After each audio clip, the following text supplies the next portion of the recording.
بسم اللہ الرحمن الرحیم. پڑھو نا بسم اللہ.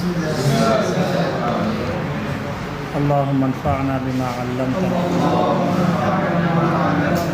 وعلمنا ما ينفعنا اللہم الہمنا مراشد امورنا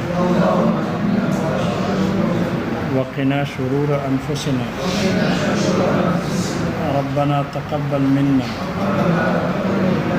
انك انت السميع العليم.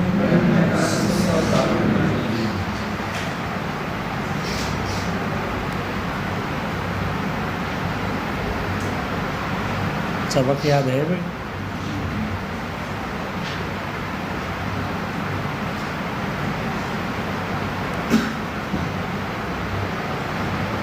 حقیقت مستعملہ.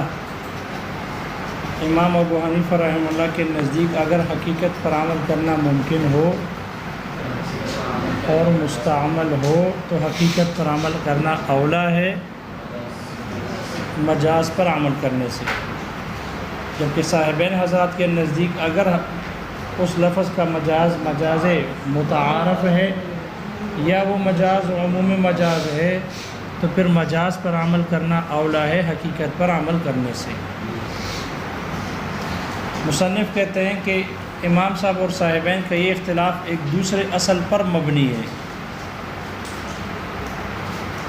اور وہ اصل یہ ہے کہ امام صاحب کے نزدیک مجاز حقیقت کا خلیفہ تکلم کے اعتبار سے ہے، اور صاحبین کے نزدیک مجاز حقیقت کا خلیفہ حکم کے اعتبار سے ہے. اس بات پر تو دونوں کا اتفاق ہے کہ مجاز حقیقت کا خلیفہ ہے، اور اس پر بھی اتفاق ہے کہ خلیفے میں اصل کا متصور ہونا ضروری ہے. خلیفے میں اصل کا متصور ہونا ضروری ہے. اس کا اصل ممکن ہو، متصور ہو، پھر کسی عارض کی بنیاد پر، کسی عارض کی وجہ سے اس حقیقت پر عمل کرنا اگر نہ ہو سکتا ہو تو مجاز کی طرف رجوع کیا جائے گا. لیکن اصل متصور ہو، اس پر عمل کرنا ممکن ہو. امام صاحب فرماتے ہیں کہ حقیقت، یہ مجاز حقیقت کا خلیفہ تکلم کے اعتبار سے ہے، اس لیے کہ حقیقت ہونا اور مجاز ہونا یہ الفاظ کے صفات میں سے ہے، اور لفظ کا تکلم کیا جاتا ہے. جب حقیقت اور مجاز الفاظ کے صفات میں سے ہے، لفظ حقیقت اور مجاز ہوتا ہے. معنی حقیقت اور مجاز ایک قول کے مطابق نہیں ہوتا، نہ حقیقتاً ہوتا ہے نہ مجازاً ہوتا ہے، اور دوسرے قول کے مطابق الفاظ حقیقت اور مجاز ہے، معنی کو حقیقت اور مجاز کہنا مجازاً ہے، حقیقتاً نہیں ہے. اس لیے معنی حقیقت اور مجاز نہیں ہو سکتا. اگر اس پر اطلاق ہوئے تو مجازاً ہے، معنی ہو یا استعمال ہو.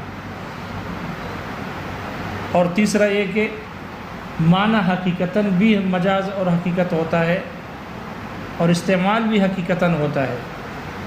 بہرحال چونکہ راجح قول اور مشہور قول یہی ہے کہ حقیقت اور مجاز الفاظ کے صفات ہے، تو امام صاحب فرماتے ہیں تکلم بھی الفاظ ہی کا ہوتا ہے، اس لیے لفظ ہی مجاز حقیقت کا خلیفہ ہوگا تکلم اور لفظ میں.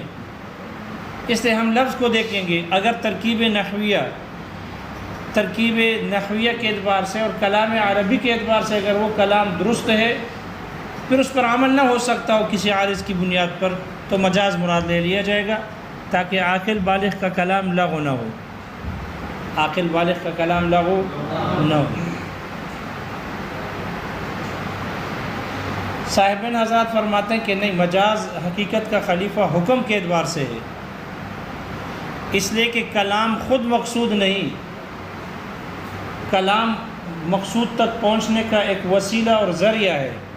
اصل تو مخاطب کو اپنا مفہوم معنی سمجھانا ہے، اظہار ما فی الضمیر کرنی ہے، لیکن وہ جو مخاطب کو سمجھانا ہے اس کے لیے کلام ذریعہ اور وسیلہ ہے، مقصود الفاظ نہیں ہے، عبارت مقصود نہیں ہے، مقصود حکم ہے.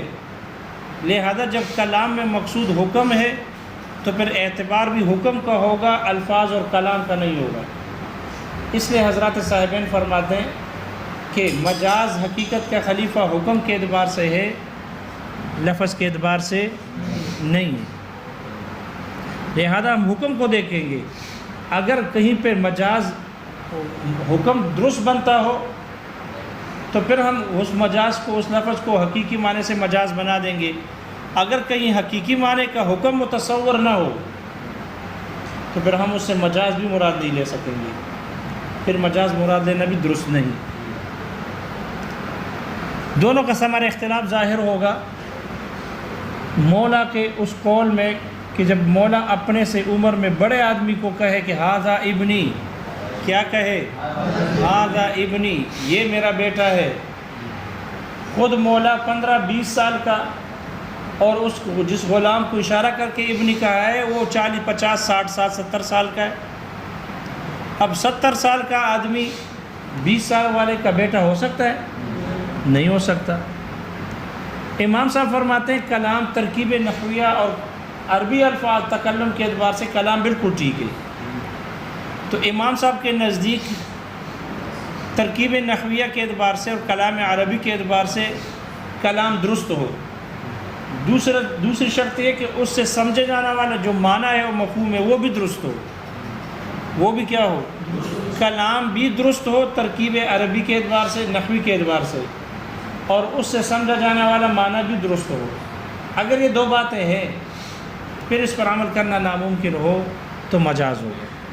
ھذا ابنی، ھذا ابنی کی ترکیب درست ہے، موقع سے معنی سمجھے جانے والا معنی بھی درست ہے کہ یہ میرا بیٹا ہے، معنی بھی درست، کلام عربی کے اعتبار سے جملہ بھی درست ہے، مبتدا خبر۔ اس لیے امام صاحب فرماتے ہیں اب ھذا ابنی پر تو عمل نہیں ہو سکتا کہ یہ میرا بیٹا ہے، اس لیے کہ اپنے سے بڑا عمر کا بڑا آدمی تو بیٹا نہیں ہو سکتا، لہذا پھر اس سے مجاز مراد ہوگا، اور یہ ھذا ابنی مجاز ہوگا ھذا حر سے، ھذا ابنی مجاز ہوگا ھذا حر سے، اس لیے کہ آدمی کا بیٹا آدمی پر آزاد ہوتا ہے، ابن آدمی کا جو بیٹا ہوتا ہے وہ آدمی پر آزاد، تو بیٹے کے لیے بنوت کے لیے حریت لازم، حریت لازم تو بنوت ملزوم، بیٹا ہونا کیا ہوگا؟ ملزوم، اور ملزوم بول کر لازم مراد لینا مجاز ہے، یہی تو استعارہ ہے مجاز، ملزوم بول کر لازم مراد لینا۔ لہذا جب اس نے کہہ دیا اپنے سے بڑے عمر کے آدمی کو ھذا ابنی، تو حقیقت تو نہیں ہو سکتا، اس لیے اس کا مجاز ہوگا یعنی ھذا حر، ھذا، اور آدمی کا بیٹا آدمی پر آزاد ہوتا ہے تو یہ غلام، یہ آقا جس وقت سے اس غلام کا مالک بنا ہے یہ اسی وقت سے آزاد شمار ہوگا مجازن، کلام کا مجازی معنی لیا جائے گا، وگرنہ عاقل بالغ کے یہ کلام لغو ہو جائے گا، اس لیے عاقل بالغ کے کلام کو لغو سے بچانے کے لیے اس کو مجاز پر محمول کیا جائے گا، اور یہ کہا جائے گا کہ اس نے یہاں مجاز مراد دیا ہے، ھذا حر مراد لیے، اس لیے وہ بندہ، وہ غلام آزاد، جی وہ آزاد ہو جائے گا، آزاد ہو جائے گا۔ صاحبین حضرات فرماتے ہیں چونکہ مجاز حقیقت کا خلیفہ تکلم کے حکم کے اعتبار سے ہے، لہذا اگر ھذا ابنی کا حکم درست ہو، حقیقی معنی درست ہو حکم کے اعتبار سے، تو ہم مجاز لیں گے، وگرنہ نہیں لے سکیں گے، لینا درست نہیں ہے۔ صاحبین حضرات فرماتے ہیں چونکہ اپنی عمر سے بڑے آدمی کو ھذا ابنی کہا ہے اور وہ بڑا آدمی بیٹا بن نہیں سکتا، جب حقیقت متصور نہیں ہے، جب یہ حقیقتاً بیٹا نہیں بن سکتا، اگر حقیقتاً بیٹا بن سکتا ہو یعنی اس سے عمر میں چھوٹا ہو، لیکن اب کسی عارض کی وجہ سے نہیں بن سکتا، اس لیے کہ اس کا نسب دوسرے سے مشہور ہے، تو اب اس کا بیٹا تو نہیں ہو سکتا، عارض ہے، نسب غیر سے مشہور ہے، اس لیے اب وہاں پر ھذا حر مراد لے لیں گے صاحبین حضرات فرماتے ہیں، لیکن عمر میں بڑا ہے، اب ایسا بیٹا چاہے مجہول النسب ہو یا معروف النسب ہو، اس کا بیٹا ہو ہی نہیں سکتا، جب نہیں ہو سکتا، حقیقت ناممکن ہے، تو پھر مجاز بھی مراد نہیں لے سکتے، اور ھذا ابنی ھذا حر سے مجاز نہیں ہوگا، اس سے مجازن ھذا حر مراد نہیں لے سکیں گے، اس لیے صاحبین حضرات فرماتے ہیں وہ غلام آزاد نہیں ہوگا، یہ کلام لغو ہو جائے گا، یہ کلام کیا ہو جائے گا؟ لغو ہو جائے گا۔ تو امام صاحب نے تکلم کی جانب کا اعتبار کیا اور اسی جانب کو راجح قرار دیا۔ اعتبار تکلم کی جانب کا کیا ہے اس لیے کہ ان کے نزدیک مجاز حقیقت کا خلیفہ تکلم کے اعتبار سے ہے، اور جہاں پر حقیقت مستعمل ہو، حقیقت پر عمل کرنا ممکن ہو، تو ان کے نزدیک حقیقت ہی اولا ہوتا ہے، چونکہ یہاں تکلم کے اعتبار سے مجاز حقیقت کا خلیفہ ہے اور حقیقت پر عمل کرنا ممکن ہے، عارض کی وجہ سے نہیں ہو سکتا، لیکن تکلم کے اعتبار سے اور نحوی ترکیب اور معنی کے اعتبار سے کلام بالکل درست ہے، تو امام صاحب کے نزدیک پھر حقیقت ہی مراد ہوگا۔ جیسے یہاں ہے ویسے وہاں پر بھی اگر حقیقت مستعمل ہو، اگرچہ اس کے مقابلے میں مجاز عموم ہو اس میں یا وہ متعارف ہو، لیکن چونکہ حقیقت مستعمل ہے تو حقیقت ہی اولا ہوتا ہے مجاز سے۔ اور صاحبین کے نزدیک صاحبین حضرات نے یہاں حکم والی جانب کو راجح قرار دیا، اس کا اعتبار کیا، اس لیے کہ یہ جو حکم ہے، حکم والی جانب، چونکہ یہ مقصود کلام میں مقصود حکم ہوتا ہے، اس لیے صاحبین حضرات کہتے ہیں کہ یہاں حکم کے اعتبار سے مجاز حقیقت کا خلیفہ ہوگا، تو جہاں حکم حقیقی معنی میں متصور نہ ہو تو وہاں مجاز کا بھی اعتبار مجاز کا اعتبار نہیں لیں گے۔ اس لیے صاحبین حضرات نے مجاز والی جانب کو راجح قرار دیا ہے، جیسے یہاں حکم کے اعتبار سے مجاز کا اعتبار کیا، اگر حقیقت پر عمل کرنا ممکن نہ ہو تو مجاز کی طرف رجوع ہوگا، تو صاحبین حضرات نے حکم والی جانب کو ترجیح دے دی، اس لیے کہ جو حکم والی جانب ہے یہ حقیقت پر بھی مشتمل ہے، یہ حقیقت پر بھی مشتمل ہے، چونکہ یہاں حکم کے اعتبار سے مجاز حقیقت کا خلیفہ ہے صاحبین کے ہاں، اس لیے صاحبین حضرات فرماتے ہیں وہاں پر بھی ہم دیکھیں گے جہاں پر حقیقت اگرچہ مستعمل ہو اور مجاز عام ہو یا مجاز متعارف ہو تو وہ حقیقت کو بھی مشتمل ہوتا ہے، حقیقت پر بھی کیا ہوتا ہے؟ مشتمل ہوتا ہے، جہاں عموم مجاز ہو حقیقت پر مشتمل ہوتا ہے۔ اس لیے حضرات صاحبین عمومی مجاز کا اعتبار کرتے ہیں، چونکہ یہاں اختلاف ہے اس دوسرے اصل میں کہ تکلم کے اعتبار سے نہیں بلکہ حکم کے اعتبار سے مجاز خلیفہ ہے، اس لیے وہاں پر بھی اختلاف ہو گیا، اس لیے کہ وہاں بھی جو حقیقت ہوتی ہے وہ مجاز حقیقت کو شامل ہے، اس لیے کہ جب مجاز عام ہو تو حقیقت بھی اس کے افراد میں سے ایک فرد ہوتا ہے، اس لیے وہاں حقیقت پر بھی عمل ہوتا ہے اور مجاز پر بھی عمل ہوتا ہے۔ روٹی سے گندم سے بنی ہوئی جو بھی چیز ہو، چاہے بعینہ ہی گندم کا ہے تو حانس، اور چاہے اسے بنی ہوئی روٹی کا ہے تب بھی کیا ہوگا؟ حانس ہوگا، دونوں صورتوں میں حانس ہوتا ہے، تو وہاں مجاز حقیقت پر بھی مشتمل ہے۔ اس لیے مصنف کہتے ہیں چونکہ مجاز حقیقت پر بھی مشتمل ہوتا ہے، اس لیے صاحبین کے نزدیک عمومی مجاز پر عمل کرنا اولا ہے بنسبت حقیقت مستعملہ پر عمل کرنے کے۔ شارح کہتے ہیں یہاں مصنف نے لاشتمال ہی علی الحقیقہ علی حکم الحقیقت، اشتمال کا لفظ استعمال کیا، اگر یہاں غالب الاستعمال ذکر کرتے، اگر استعمال کا لفظ ذکر کرتے اور یہ کہتے ہیں لغلبۃ استعمال ہی کا لفظ استعمال کرتے تو یہ اوپر والی عبارت صرف عموم مجاز کو شامل ہے، اور لغلبۃ استعمال کا لفظ اگر استعمال کرتے تو پھر یہ مجاز متعارف کو بھی شامل ہوتا، اس لیے کہ صاحبین کے نزدیک صرف عمومی مجاز حقیقت سے اولا نہیں بلکہ اگر مجاز متعارف ہو تو وہ بھی حقیقت سے کیا ہوتا ہے؟ وہ ہمارے ساتھ ہو، صاحبین کے نزدیک مجاز متعارف بھی حقیقت سے اولا ہوتا ہے، اور اگر مجاز عام ہو تو وہ بھی حقیقت سے اولا ہوتا ہے۔ تو مشارع کہتے ہیں مصنف نے لاشتمال ہی علی حکم الحقیقہ کہہ کر عموم مجاز کو تو مراد لے لیا، لیکن اگر لغلبۃ استعمال کہتے تو پھر دونوں داخل ہو جاتے، لیکن شاید اس وجہ سے شارح کہتے ہیں اس وجہ سے لغلبۃ استعمال کا ذکر نہیں کیا، اس لیے کہ پہلے والے مسئلے میں وہاں مجاز متعارف کا ذکر نہیں آیا بلکہ عمومی مجاز کا ذکر آیا صاحبین کے مذہب میں، اس لیے عمومی مجاز کے لیے یہاں الاشتمال علی حکم الحقیقت کا ذکر ہے۔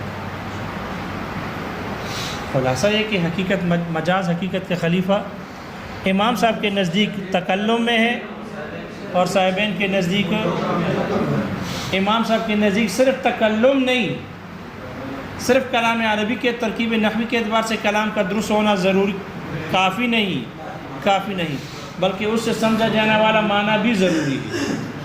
لہذا اگر کلام درست ہو اور معنی غلط ہو تو پھر اس صورت میں ان کے نزدیک بھی مجازی معنی مراد نہیں لیں گے، جیسے کہ آپ پڑھ چکے ہو، جیسے کہ ہاذا ابنی کہہ کر کہتے ہیں ہاذا ابنی، یہ جو مجھ سے عمر میں بڑا ہے یہ میرا بیٹا ہے، یہ جو عمر میں مجھ سے بڑا ہے یہ میرا بیٹا ہے۔ اب یہ جو کلام ہے الاکبر سنا منی ابنی، تو یہ جو کلام ہے یہ کلام اب ترکیب نحوی کے اعتبار سے ٹھیک ہے، لیکن مفہوم یہ غلط ہے، اس کا معنی غلط ہے۔ جب معنی غلط ہے امام صاحب کے نزدیک یہ کلام اس کا مجازی معنی بھی مراد نہیں لیں گے۔ جی یہ لغو ہو جائے گا، اس لیے کہ اس کا معنی ٹھیک نہیں ہے، اس لیے کہ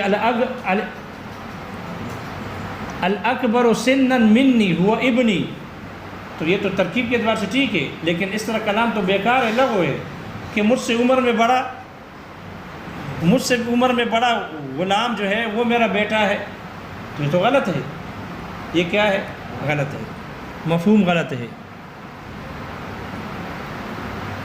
یا جیسے کہے اعتقت کا قبل ان اعتق اخلق، میرے پیدا ہونے سے پہلے میں نے تم کو آزاد کیا، تو اب یہ کلام لغو ہے، یہ کلام کیا ہے؟ لغو ہے۔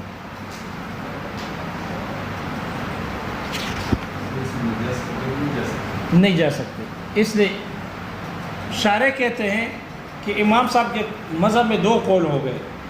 ایک قول یہ ہے کہ امام صاحب کے نزدیک صرف کلام عربی کے اعتبار سے، ترکیب نحوی کے اعتبار سے اگر کلام درست ہے تو اور اس پر عمل نہ ہو سکتا ہو عارض کی وجہ سے مجاز مراد لے لیں گے، معنی کو نہیں دیکھیں گے، معنی ٹھیک ہو یا غلط ہو۔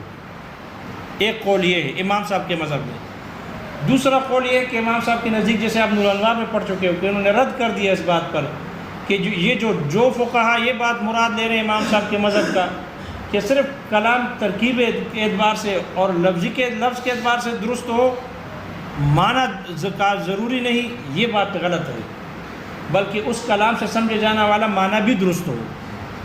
اگر معنی بھی درست ہوگا، لفظ بھی درست ہو، تو تب مجاز کی طرف رجوع ہوگا، وگرنہ نہیں ہوگا۔ کوئی مسئلہ سمجھ میں آ گیا؟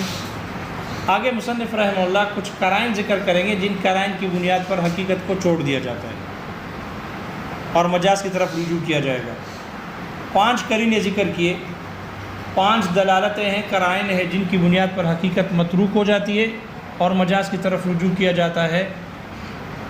شارح کہتے ہیں کہ یہ 5 قرائن استقراء سے معلوم ہوئے، عقلی نہیں ہے، تتبع اور تلاش سے معلوم ہو گئے 5، اس لیے 5 کہا۔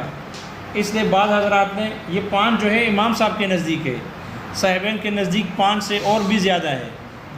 جیسے کہ اگر مجاز عام ہو، عموم مجاز ہو، تو یہ بھی قرینہ ہے حقیقت کے چھوڑنے کا۔ اگر مجاز متعارف ہو تو یہ بھی قرینہ ہے حقیقت کے چھوڑنے کا۔ تو یہ جو 5 ذکر کیے امام صاحب کے نزدیک ہے، ان میں سے پہلا قرینہ ہے محل کلام کی دلالت۔ یہ 5 قرائن ہے، محل کلام کی دلالت کی وجہ سے حقیقت کا چھوڑنا، اور عرف اور عادت کی دلالت کی وجہ سے حقیقت کا چھوڑنا، اور ایسے معنی کی دلالت کی وجہ سے حقیقت کو چھوڑنا جو معنی متکلم کی طرف راجع ہو، اور سیاق کلام، سیاق نظم کی دلالت کی وجہ سے لفظ کی حقیقت کو چھوڑ دینا، اور خود لفظ دلالت کرے حقیقت کے چھوڑنے پر، خود لفظ کی دلالت ہو۔ یہ 5 قرینے ہیں۔ پہلا قرینہ ہے لفظ کے محل کلام کی دلالت کی وجہ سے لفظ کے حقیقی معنی کو چھوڑ دیا جاتا ہے، اس لیے کہ اگر حقیقی معنی کو نہیں چھوڑیں گے تو پھر ایک معصوم ذات کا کاذب ہونا لازم آئے گا، نعوذ باللہ۔ جیسے کہ یعنی وہ کلام ہی خود دلالت کرتا ہو، وہ محل اس معنی کے، وہ محل ہی اس لفظ کے حقیقی معنی قبول کرنے کی صلاحیت نہ رکھتی ہو۔ اگر وہاں حقیقی معنی مراد لیں گے تو پھر صادق اور مصدوق اور معصوم ذات کا کاذب ہونا لازم آئے گا، اور وہ محال ہے، اس لیے لفظ کے حقیقی معنی متروک ہوں گے اور مجاز مراد ہوگا۔ جیسے کہ آپ علیہ الصلوۃ والسلام کا فرمان ہے انما الاعمال بالنیات، تمام اعمال کا دار و مدار نیت پر ہے، تمام اعمال کا دار و مدار نیت پر ہے۔ نیت ہوگا تو عمل معتبر ہوگا، نیت نہیں ہوگا تو عمل نہیں ہوگا۔ حقیقی معنی یہ ہے، اگر آپ نے کوئی نیت کی ہے تو وہ عمل ہو جائے گا، اگر نیت نہیں کی تو عمل نہیں ہوگا۔ یہ سچ ہے جھوٹ ہے؟ کیا چیز سچ ہے؟ یعنی بغیر نیت کے عمل کوئی بھی درست نہیں ہے۔ جی ہم تو ہزاروں کام، ہمارا نیت بھی نہیں ہوتا، ہزاروں کام ہم کرتے ہیں بغیر نیت کے اور ہمارا کام ہو جاتا ہے، ہمارا کام ہو جاتا ہے۔ ہم کپڑے دھوتے ہیں، طہارت کی نیت نہیں ہوتی اور کپڑے دھوتے ہیں، کپڑا پاک ہو جاتا نہیں ہوتا۔ ہم وضو کر لیتے ہیں، نیت نہیں کرتے، ٹھیک ہے ثواب نہیں ملتا، وضو کرنے پر ثواب نہیں ملتا اگر ہماری نیت نہیں ہے قربت حاصل کرنے کی، ثواب کی۔ لیکن وضو ہو جاتا ہے نہیں ہوتا؟ وضو تو ہو جاتا ہے، غسل ہو جاتا ہے۔ ہم دنیا کا کوئی اور کام، پڑھائی کرتے ہیں، پڑھائی ہو جاتی ہے۔ ہم کوئی اور کام کرتے ہیں دنیا کا تو وہ بغیر نیت کے، ہمیں تو نیت کا پتہ بھی نہیں ہے اور وہ کام ہو جاتے ہیں۔ تو پھر انما الاعمال بالنیات، تمام اعمال کا دار و مدار نیت پر ہے۔ نیت کرو گے تو آپ کو گھڑی کو دیکھنے، اگر ٹائم دیکھنے کے لیے دیکھو گے تو آپ کو ٹائم دیکھنا معلوم ہو جائے گا، وغیرہ نہیں ہوگا۔ حالانکہ ہم انتظار میں ہوتا ہے کہ پیریڈ کب ختم ہوگا، اس لیے ہم گھڑی کو دیکھ لیتے ہیں، نیت ہماری نہیں ہوتی۔ ہم ویسے کسی اور چیز کی طرف دیکھتے ہیں، ہمیں ٹائم بھی نظر آ جاتا ہے، پتہ چل جاتا ہے کہ ابھی 10 منٹ ہے، 15 منٹ ہے۔ تو ہمارا دیکھو، ہماری نیت ہے نہیں گھڑی دیکھنے کی، ہم تو کسی اور چیز، کھڑکی کی طرف دیکھ رہے ہیں، لیکن ہمیں گھڑی پر نظر پڑ گئی، ہمیں ٹائم بھی معلوم ہو گیا بغیر نیت ارادے کے۔ معلوم ہو اس کلام کا ظاہر وہ جھوٹ ہو لازم آ رہا ہے، حالانکہ آپ علیہ الصلوۃ والسلام کی صحیح حدیث ہے، مشہور حدیث ہے۔ اس لیے یہ محل اس لفظ کے حقیقی معنی کو قبول نہیں کرتا، اس کی صلاحیت نہیں رکھتا، تو یہاں حقیقی معنی متروک ہے۔ اور تاکہ صادق اور مصدوق ذات کا جھوٹا ہونا لازم نہ آئے، معصوم عن خطا ذات کا جھوٹ ہونا لازم نہ آئے، اس لیے ہم کہیں گے کہ یہاں حقیقی معنی نہیں بلکہ مجاز مراد ہے۔ انما ثواب الاعمال، انما ثواب الاعمال بالنیات، تمام اعمال کے ثواب کا دار و مدار نیت پر ہے۔ اگر آپ کی نیت ہے ثواب مل جائے گا، اگر آپ کی نیت نہیں ہے تو ثواب نہیں ملے گا، عمل ہو جائے گا، عمل ہو جائے گا۔ اس لیے ہم بھی کہتے ہیں جو بھی عمل کیا جائے اور اس میں ثواب کی نیت نہ ہو تو ثواب نہیں ملے گا۔ اب کچھ اعمال ایسے ہیں کہ اس میں عمل بھی نہیں ہوتا، جیسے کہ عبادات مقصودہ ہے، نماز ہے، روزہ ہے، اگر نیت نہیں ہے تو روزہ بھی نہیں ہوگا، نماز ہی نہیں ہوگی، کیونکہ یہ عبادت مقصودہ ہے۔ لیکن جو عبادات مقصودہ نہیں ہے، جیسے وضو کو عبادت مقصودہ نہیں شمار کرتے، لہذا اگر وضو میں نیت نہ بھی ہو تو چونکہ وضو میں 2 جہتیں ہیں، ایک اس کے نماز کے لیے مفتاح بن جانا، دوسرے اس پر ثواب کو مل جانا، تو ثواب نہیں ملے گا لیکن نماز کے لیے مفتاح بن جائے گی، ایسے وضو سے نماز پڑھنا درست ہو جائے گا۔ لہذا یہاں مجازی معنی ہوگا اور ثواب مقدر ہوگا۔ انما ثواب الاعمال، یہ مجاز ہے، یہ کیا ہے؟ مجاز۔ یا حکم کا لفظ مقدر ہوگا، انما حکم الاعمال بالنیات۔ اور حکم 2 قسم کا ہے، حکم دنیاوی اور حکم اخروی۔ حکم دنیاوی اس کا صحیح ہونا یا نہ ہونا، اور حکم اخروی اس پر ثواب کا مرتب ہونا۔ اور یہاں بالاتفاق حکم اخروی مراد لیا گیا ہے، بالاتفاق اخروی حکم مراد لیا گیا ہے، یعنی ثواب مراد لیا ہے، ہم نے بھی ثواب مراد لیا ہے۔ امام شافعی رحمہ اللہ کے نزدیک بھی یہاں ثواب ہی مقدر ہے، اس لیے حقیقت نہیں بلکہ مجاز ہے، حقیقت نہیں بلکہ مجاز ہے۔ تو یہ کلام محل کلام کی دلالت اس بات پر ہے کہ یہاں حقیقی معنی متروک، حقیقی معنی کیا ہے؟ متروک۔ یا عرف و عادت کی دلالت کی وجہ سے حقیقت کو چھوڑ دیا جاتا ہے۔ عرف اور عادت، دیکھو کلام کو اس لیے وضع کیا جاتا ہے تاکہ مخاطب کو سمجھائی جا سکے، تاکہ مخاطب کو بات سمجھائی جا سکے۔ الفاظ کی وضع اسی لیے ہوتی ہے کہ اس کے ذریعے سے مخاطب کو سمجھایا جا سکے متکلم کی مراد کو۔ تو متکلم اور سامع اور مخاطب جس معاشرے میں رہتے ہیں، وہاں اگر متکلم کوئی لفظ بولے گا تو اس لفظ کا وہی معنی مراد ہوگا جو اس عرف اور عادت اور معاشرے میں رائج ہوگا، وہی معنی مراد ہوگا۔